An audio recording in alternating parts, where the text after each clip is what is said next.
Hello and welcome to another instalment of our Fighting for the Soul of General Practice podcast series. As usual, I'm joined by Doctors Rupal, Shah and Jens Foell. And on today's episode, our guest is Elspeth Davies. Elspeth, welcome to our show and thank you so much for taking the time to speak with us today. How's it going? Hey, thank you so much for having me. It's a joy to be here.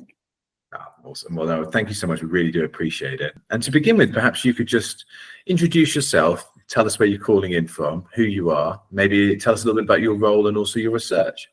Absolutely. So my name's Elspeth Davies. I'm calling in from Oxford. I've just moved here, having recently finished my PhD, which was about the social and ethical issues around esophageal cancer screening. But that's now done. So I've moved to Oxford to work as a qualitative researcher in the Department of Primary Care here.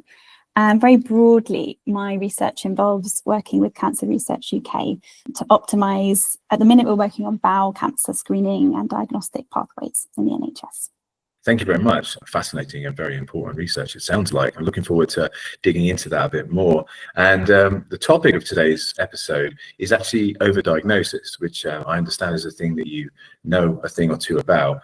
And Elspeth has very graciously agreed to share some of her unique perspectives and experiences with us here on the Fighting for the Soul podcast. So without further ado, let me start by asking you a couple of questions. And really, it'd be great if you could perhaps share your own story and tell us a bit about your own personal experiences and the impact of diagnosis on you. Absolutely. So I was 17 years old. I was doing my A-levels and I had this weird mole on my back and it looked a bit like a smudge of chocolate. And I wasn't really worried about it, but my mum had noticed it and she said, well, next time you're at the GP, just show it to them, see what they say.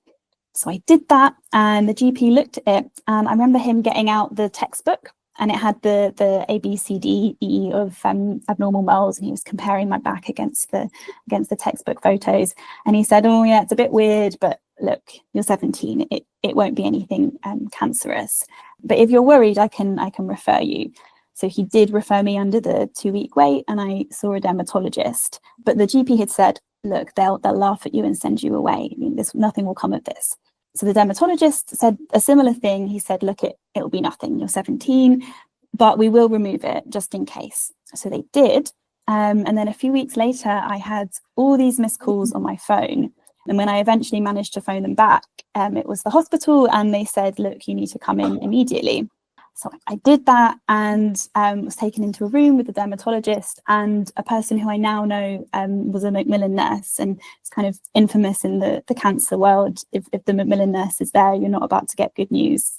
So I sit down and the dermatologist says it's melanoma in situ, which at the time he described as an early stage of melanoma, so like a stage 0 melanoma. I think that description is maybe now contested, which we can get into that, but that was what he said at the time, and he wanted to do another surgery to ensure that there were clear margins.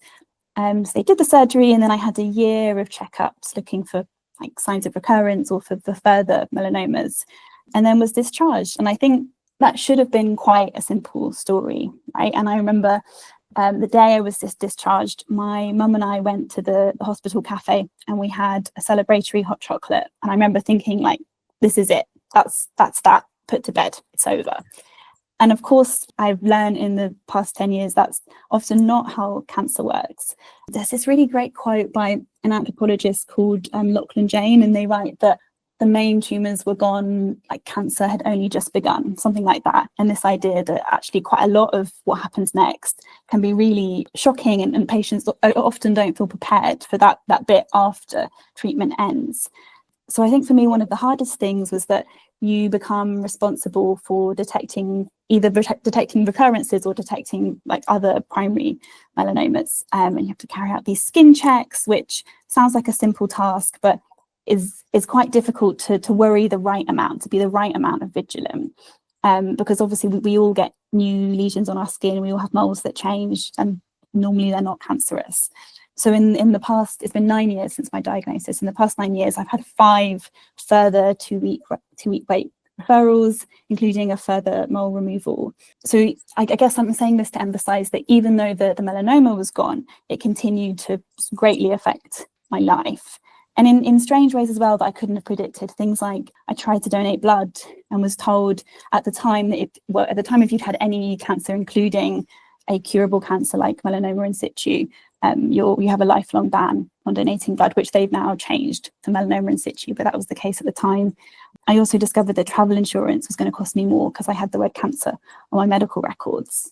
And I think particularly with skin cancer, there's this idea that you just cut it out and then it's gone, which I think is true for some people. That is how they experience it. And for others, that's not true.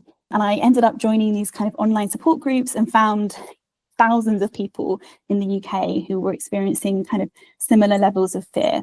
The main impact wasn't necessarily following from the treatment, which obviously for melanoma is less invasive than for so many other types of cancer. It was a consequence of this social process of transforming a person into a cancer patient. That was the thing that kind of really changed my life. And I think that continues to change my life to this day. Wow. So thank you so much for sharing that with us. And what an experience. There's so much there that I want to ask you about. How about this notion of overdiagnosis, and how did you come to learn that maybe you'd been what you'd perceive as overdiagnosed? So I ended up doing this PhD on cancer early detection, which took me to all these conferences. And it was at one of these conferences that I heard a dermatologist present his research on melanoma overdiagnosis. And he was using this epidemiological data based, I think, mostly from white people in the US. And he was arguing that at least 90% of those people who had melanomas in situ had cancers that never would have progressed. So he thought that at least 90% of them, maybe more, were being diagnosed and treated unnecessarily. And I remember chatting to him at the coffee break after his presentation and talking about my experience. And he said to me, you probably didn't need to become a cancer patient. And that was quite a transformational moment for me, this question of, did I go through cancer diagnosis and treatment for nothing? That's quite confronting, I think, particularly when you consider how huge the consequences of the diagnosis can be. I think it's comforting to think that everything you went through may have saved your life or may have just improved your outcome in some way. I think me and lots of other cancer patients have really clung to that. And I did all this cancer awareness work after my diagnosis, where I'd go into schools and talk about the signs and symptoms of young people. And I'd say, oh, early detection may have saved my life. And the research on overdiagnosis felt like it took that simplistic and very appealing narrative away, which I think was a massive shock. And I think one of the things that made it harder was that the people around me didn't have a conception of overdiagnosis. So I would talk to my loved ones about it. And one of them, in fact, said, look, at least you're not dead. There's this idea that I'm so lucky to have survived it. And there's no space for imagining that actually those cells may never really have posed a threat to my life at all. There's also no, at least in melanoma, there aren't any specialist kind of support groups or communities for people who think they may have been overdiagnosed. And that's not the case for other types of cancer. There are groups for people with prostate cancer and DCIS. They've kind of formed self-organized Facebook groups, but that doesn't exist for melanoma. Yeah, and I guess one of the challenges is that overdiagnosis is a statistical reality. It exists at the level of populations normally. So it's impossible for me to say whether I was overdiagnosed or not. We'll never know. And those cells have been removed. It's impossible to say what would have happened had I not been treated. So it's not even like I can adopt the identity of an overdiagnosed person.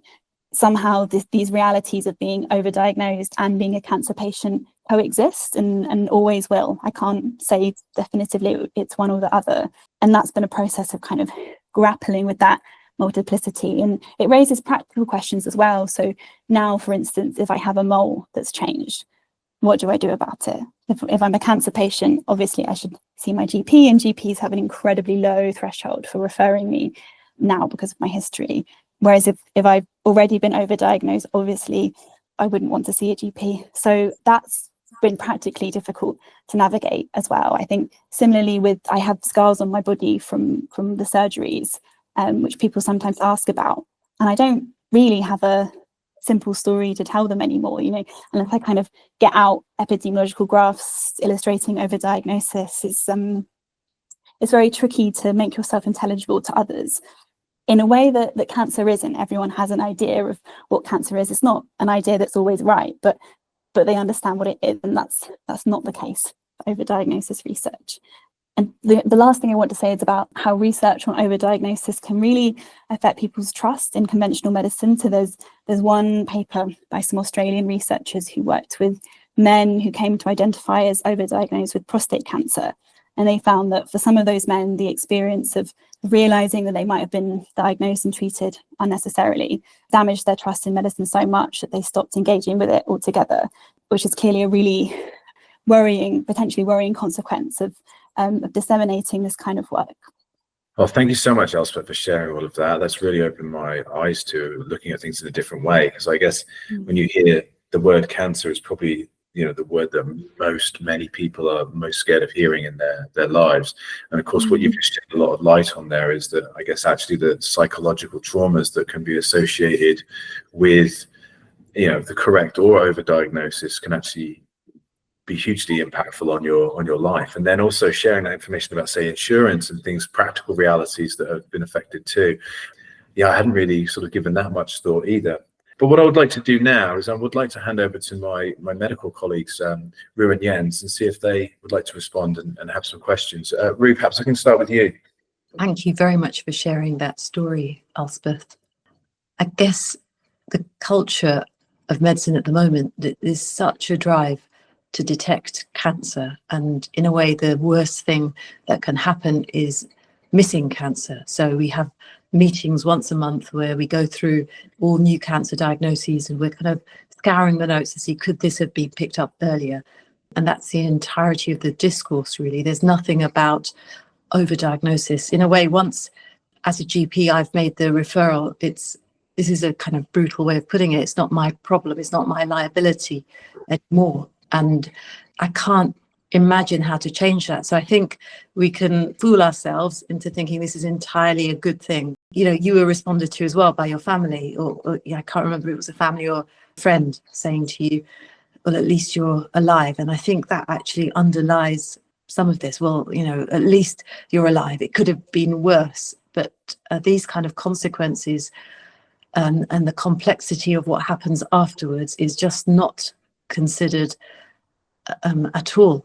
The way someone losing trust in the medical system altogether and then kind of falling prey to something that could be very avoidable. These kind of consequences, I don't know how you count them up, how you weigh it against the risk of missing something. And that I don't think we're very good at engaging with complex narratives at the moment that aren't one thing or another. I agree. Yes, at the minute, we are so much more concerned with the risks of not intervening than the risks of intervening. And that's partly because the risks of not intervening, i.e. missing a cancer, are so visible and so emotive and obviously really, really compelling. Whereas these kind of abstract population level statistics about what might happen if we intervene too much are much less compelling and much more difficult to make visible. But I think we have to try. I don't think we can't weigh up the harms and benefits of these interventions if we're not really sure about the harms and benefits of not carrying out these interventions. I think blame is a really good word that you use, Elspeth, because I think, if I miss a cancer, for example, if you'd come to see a GP who said, no, you're 17, let's just leave it. Then you saw somebody else and it turned out that it was a melanoma in situ. There would be a lot of blame. And it may not be kind of explicit, but we'd discuss it in a meeting. We'd have some learning about how 17-year-olds can also get melanoma. And I would feel, if I had been the first GP, really bad about it. And blame is a good word. It's the right word, I think. And shame kind of goes along with that. Whereas if, it turns out that there's a 90% chance that you'd been overdiagnosed, there's still a 10% chance you weren't. And I wouldn't feel the blame or the shame in the same way, because this is kind of actually a team effort. Dermatologists were involved, lots of people were involved. I'm less culpable. If you decide to opt out, it's very difficult. How would you say there's informed consent? Does anybody have enough information that you can actually judge? Where do you stand, both as a clinician and as a patient, if you say, I don't believe the hype? And if you're young, if you're 17, even less. Maybe you have some chance if you're 85 and you're male and your PSA is high, and the judgment, do you die with the cancer or from the cancer, and you can halfway judge. But it's very skewed, the judgment, if you decide not to. If you're Bartleby and you say, I prefer not to, it's almost not an option. It comes at a price as a refusal for both the clinician and the patient. And both, everybody is in this huge surveillance machinery. Once you're in, you can't get out. Once a diagnosis is in there, coded, you're in. You can, even if you decide to, I'm a conscientious data objector, you can't. No, you carry the blame. You know, the blame is passed from the doctor to the patient, and the language reflects that. It's things like patient refuses treatment. Yes. Refuses very different type of person using help. And yeah, your passport in the kingdom of the sick comes with a lot of obligations for behavior, adherence, attendance. It's revoked otherwise. Yeah, I feel like I don't know if many people know this side unless it's affected them personally as well. So this is very eye-opening. I think this use of language as well is something that we should explore in a few different perspectives. And again, just in the sense that you were 17, and if you have, you're being told, oh, well, we're just going to do this, we better do, or, it's something's abnormal, but don't worry about it, you're only 17. It's like you're getting these conflicting messages, aren't you, which can lead to, I think, you being even more confused about the severity of a situation. So it's almost like that's a good place to start with that initial consultation, that they're like, if it's serious enough that we need to take it through to a referral, then perhaps you shouldn't play that down too much with kind of that sort of language of youth and things. How can clinicians better support a patient through the process, especially in light of there being more uncertainty when it comes to these earlier diagnoses for big scary things like cancer? Elspeth, do you have anything to maybe say on that? Gosh, yeah, I think that is the ultimate question here. So I think there are various things we can start to think about. One might be, how do we reduce the impact of this diagnosis? So learning that I may have been overdiagnosed would have been less of a horrible ordeal had the diagnosis itself not been so difficult. So in the case of melanoma in situ, there are currently debates and there's research happening surrounding renaming melanoma in situ. So it's not called a cancer, because we know its risk of becoming metastatic is really quite low. And we could call it dysplasia or, something else instead, to avoid imposing the identity of a cancer patient on someone. Things like that might be a good start.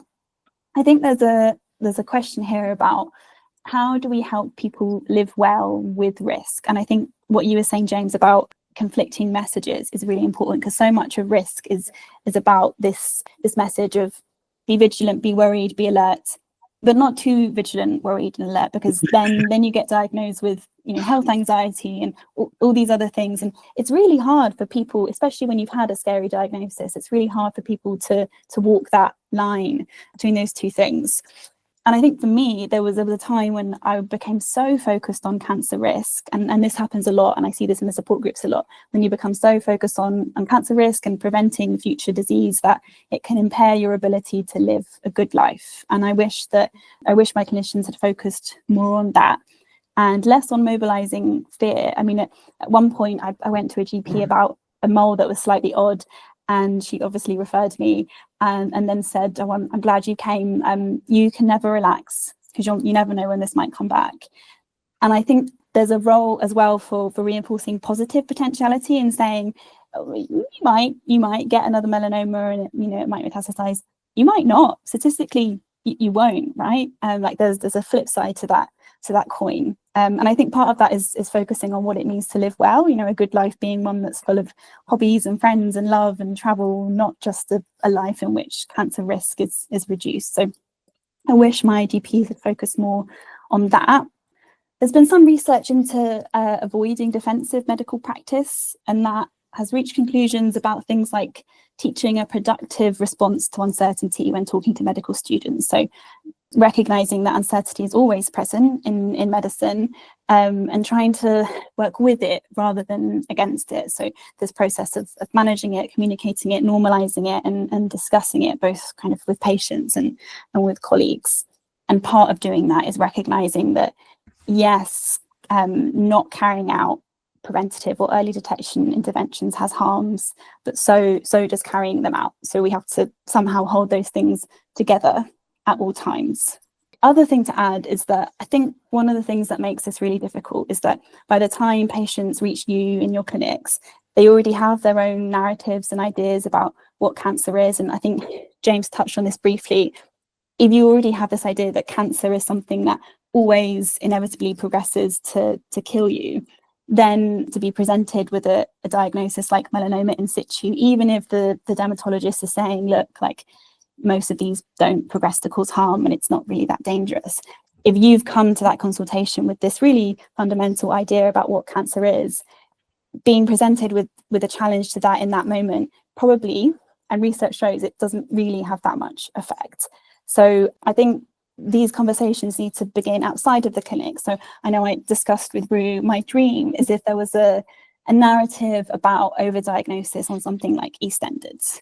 If there was a way to have these conversations more generally and get people discussing these issues and kind of what cancer is and isn't and can be way before they become patients, I think that would be really, really valuable. Because I think at the minute, the general public have come to understand that there are harms to things like polypharmacy, but that generally isn't really an idea that too much testing and too much screening may also have harms. I think that's something that might need to change, with the kind of caveat there being that if we're going to have broader conversations about overdiagnosis, which I think we probably need to, there also needs to be support in place for people who have already been diagnosed and will receive this news a bit too late and may come to potentially identify as overdiagnosed. There's a tricky conversation to be had there about how we care for those people too.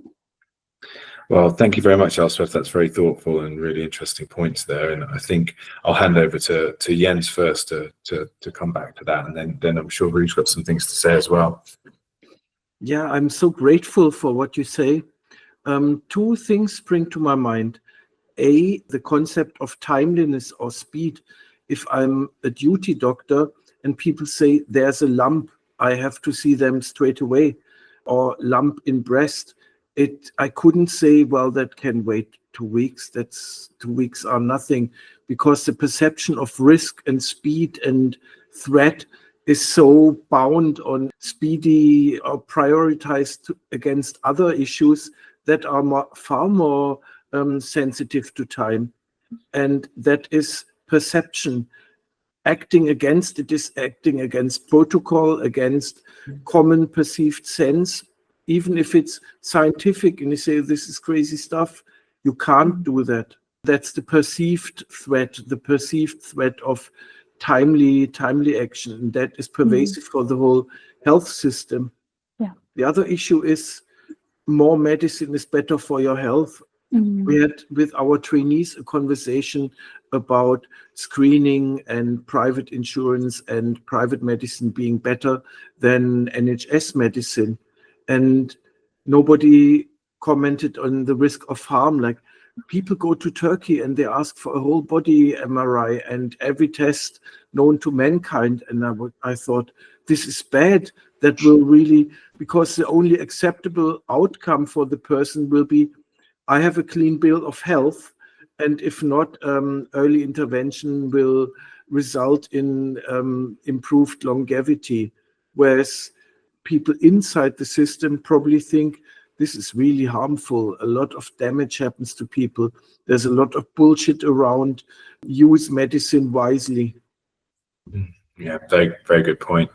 Ru, can I bring you in here too? Yeah, I think, Elspeth, that you're absolutely right that this will only work if it's taken up by popular TV, social media, newspapers, if the reporting is done in a different way. So we're bombarded, I think, all the time with stories about doctors missing cancer and this sad story of someone dying unnecessarily. If there were some stories about the harms, I think that would be good, and I think it has to be in the media and not just in medical circles, because I think you're right that by the time someone comes to see me, they've got a narrative, and even if we've got a really good relationship, a really good rapport, at the end of the day, when push comes to shove, probably there's nothing I can do except to refer, because it just comes back. You know, you can't. It's very hard to dispel that or reassure in a way. But I'm wondering from what you say whether there's a role for a GP. You know, if I got the letter saying melanoma in situ completely excised, what would happen is it would get coded and filed, and nobody would think of contacting you because you're treated, it's done. You know, done and dusted, and plus if there's any follow-up, it'll be in hospital. But I'm wondering if the GP actually has quite a role at some point, and I don't know how far down the line, of asking you to come in and talking to you about this balance that you were talking about, you know, the anxiety versus living a good life, and what an assets-based approach would be, whether it's worth being so hypervigilant. And I don't know. I mean, the problem is there's no right answer, and there's no targets for this kind of thing. And I don't know if GPs would generally feel that they've got time, but it's really something I hadn't even thought about doing. And now I'm wondering whether that would be useful. I'm really interested to hear what you have to say about that. It's also like especially it goes back to a recurring theme for us here with regards to, you know, GPs having the time and the ability to deal with people on an individualistic basis, because you might have people who are very prone to a reaction or an overreaction even to a traumatic disclosure or information. The sort of way that overdiagnosis could affect some people, they may really need some therapy after that, which would then resolve their, you know, would make their medical case a lot shorter long term by having that resource on hand. Whereas, you know, if the GP is just doing a one fits all, you know, it's never possible, is it? So it goes back to that conversation we've had many times here. It really resonated what Elspeth said about, you know, I might get accused of having health anxiety. That's it. If you don't walk the right line as a patient, you get kind of labeled as, you know, neurotic, basically. You know, like I don't know why she's so worried, even though she was told specifically to be very worried and fearful. Worried always, yeah. Just too vigilant, like, you know, she's kind of, you know, something wrong with her. But coming back to that point, Elspeth, do you think that there is a role for, if it's not the GP, for some clinician to kind of talk through that, through the balancing of fear? Yeah, I think so. I mean, clearly, I don't think it's needed for all patients. Some do have a melanoma, they have excised and they crack on with their lives, and that's fine. But there is this huge group of patients who really struggle afterwards. And I know from my experience and from others, part of the issue is that you're worried, you're hypervigilant, you raise things and you go to the GP. And then our bodies are treated with such intense hypervigilance because of these fears about missing cancers and blame and all the rest of it, as well as a concern for our health. And it means that hypervigilance is amplified, and, you know, we end up on endless 2-week wait pathways. I would have loved it if my GP could have kind of held both of these perspectives together and said, look, we can refer you, but also we can wait a couple of months and see if anything happens. And also spoke to me about what it means to live in the meantime, rather than just kind of panicking. And I understand where that instinct comes from, or the guidelines it comes from, and I understand that that's a particular version of good care. You know, they're trying to look after me, but I'm not sure that it serves me as an individual. Or I guess we also have to think from a systemic level. Healthcare is a finite resource. If we're offering too much medicine to X group of people, and that's usually people like myself, you know, white middle-class people who can make themselves intelligible in healthcare settings very easily. If we're giving those people too much medicine, then there's not very much left for the people who statistically are normally at a much greater risk of dying of a metastatic cancer. Yeah. And I think the whole, you know, if you read Wes Streeting's NHS England kind of plan, everything is about more diagnosis, isn't it? About quick diagnosis. And even the kind of idea of what makes a good doctor is very linked with that. So this is quite radical. It's going against an awful lot of existing discourse. And I think we are a supply industry. Yeah, we are. We've become that, haven't we? It becomes, I think, really hard. I've got so many people who come and see me who maybe they had a diagnosis similar to yours, Elspeth, at some point, and then 20 years on, they're so kind of indoctrinated, or I don't acculturated into being a patient, that it's sort of almost, I think the anxiety, this sort of, or the identity of being a patient, or the fearfulness is so ingrained that I haven't got a hope. I've tried lots of times of shifting it. So well, maybe someone could, but I can't. And so then in a time limited kind of context, you just add to the kind of problem by referring or whatever. Because you're safe if you do that. And otherwise you stick your head out, you put your head on the block or whatever you want to say. And unless you have a strong ideological conviction together with the patient, and you have an interest in mind, but you as a normal doctor, no, that's definitely not on the NHS. No, it's not. It wouldn't be medico-legally kind of defensible either, would it? Because if you think about Belitho, most peers would not act in a way, not like most people would refer. So you're an outlier, and the guidelines probably suggest referral as well. In both ways, you can't be defended by saying, you know, I think I'm harming my patient by referring, and I've considered all of this, and I really don't think it's the right thing to do. It's sort of, I mean, it would take a very, very brave individual to do that, I think. But there are some where you can have a debate. Thyroid nodules, for example, then the endocrinologist here says no, even as the expert, the likelihood, because you cannot have a yes or no diagnosis, is it cancer or not, and you don't have a yes. And once the C word is out there, nobody will say, oh, don't believe the hype. Well, I do have a final question that I really wanted to ask you as well today, Elspeth. So again, thank you so much for your time. I really wanted to ask, given your role as a researcher and now through your own personal experience, what are your thoughts when it comes to early detection and screening? Do you have any like strong feelings? Have they changed over the years? Anything to share? Yes. I mean, yeah, they've definitely changed over the past 4 years of kind of falling into this rabbit hole. My thoughts on screening and early detection are that both come with huge opportunities and huge harms. I write in my thesis that early detection is both a privilege and a burden. You know, I'm so privileged to have access to too much medicine, and I'm also burdened by it and think it's in some ways worsened my quality of life.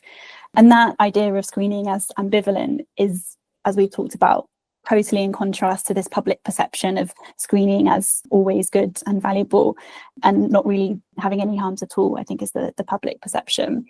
I once had someone helpfully compare screening to being like entering the lottery. So you enter the lottery hoping that you personally will benefit, even though statistically the odds of you as an individual benefiting are really quite low. But we enter because it's what I write is a practice of hope. It allows us to imagine better futures. And I think screening is similar. Statistically, as an individual, you're quite unlikely to benefit from going to your screening appointment. But we do it because it makes us feel like we can control the future in some way, but particularly in the face of a disease we're really, really afraid of. That's very powerful. And I understand why that's really compelling. But as we've talked about, I think there are important questions to be asked about informed consent. And I was glad, Jens, you mentioned the fact that you can't say no to this stuff. And I've tried to decline cervical screening. I've tried to avoid 2-week wait referrals. I'm on one at the minute because the dentist found a lump on my neck. I think it's a thyroid nodule. And then because of my history, I've ended up down this rabbit hole that I keep trying to say no to. And I think because of GPs' concerns about their own culpability, as we've discussed, it's very, very difficult to not end up on the road of endless testing, even if the patient is saying no, which normally they're not. Often patients are asking for more and more testing. So yeah, there's a question about informed refusal and like under what circumstances that can happen, who can refuse and whose refusal is taken seriously. Because I know Rue was talking about the experience of being a clinician who wants to avoid making referrals when the patients want them. I've had the opposite experience, I suppose, of being a patient who doesn't want them and clinicians coercing is too strong, but encouraging, but doing it anyway, basically, despite my objections. So I think, yeah, there's a questionable thing there about consent. I think screening is really thorny, and we somehow need to make space for that messiness. And we're not doing that in the current discourse around the need for early detection. And I hope in the future that we might, but that we might do so really carefully and with a deep awareness of what we might be doing. As I talked about earlier, the risks of affecting people's kind of trust in healthcare and all those kinds of things need to be considered as well. So it's messy is my answer. Sorry, that's not very kind of satisfying. No, I think there's some really interesting and important nuggets in there. And again, just thank you so much for taking the time to speak with us today, because a lot of this has really opened my eyes on this whole notion of overdiagnosis. And I know this is something that Ru and Jens are thinking about and are very much aware of. But from a number of our listeners, especially those who don't come from a clinical or medical background, you know, this stuff's going to probably really kind of make them think about how they approach their own diagnoses or just their own interactions with the medical profession. So I think it's really, really powerful stuff you've shared. So thank you so much. And I think there's some really meaningful suggestions there as well. Again, I'll bring in my medical colleagues. Jens, perhaps I'll start with you. Do you have any responses or any final thoughts, anything you'd like to share today? Definitely a highlight on the potential harms of medicine, and to do this in both in a public way, because all the public campaigns are awareness, awareness, awareness. What about the color of your urine? Have you drunk enough? Is there too much pink in it? Is there maybe hematuria? Is it too white? Awareness, awareness, awareness. All the student projects I've done, it's always about raising awareness for this and that. And I thought, no, can possibly people just get on with their life and not medicalize everything and not have a kind of culture of fear, threat, and awareness? And I see the same as a GP with people coming to me, highlighted by prominent illnesses or deaths or everything. And yes, I get that it triggers everybody's anxiety and fear, because eventually you will die. No, and you don't want that.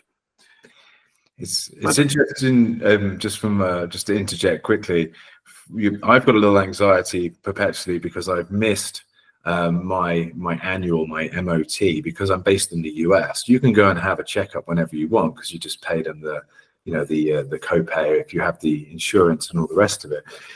But of course, you have a couple of these, and then they lead to maybe a couple of consultations.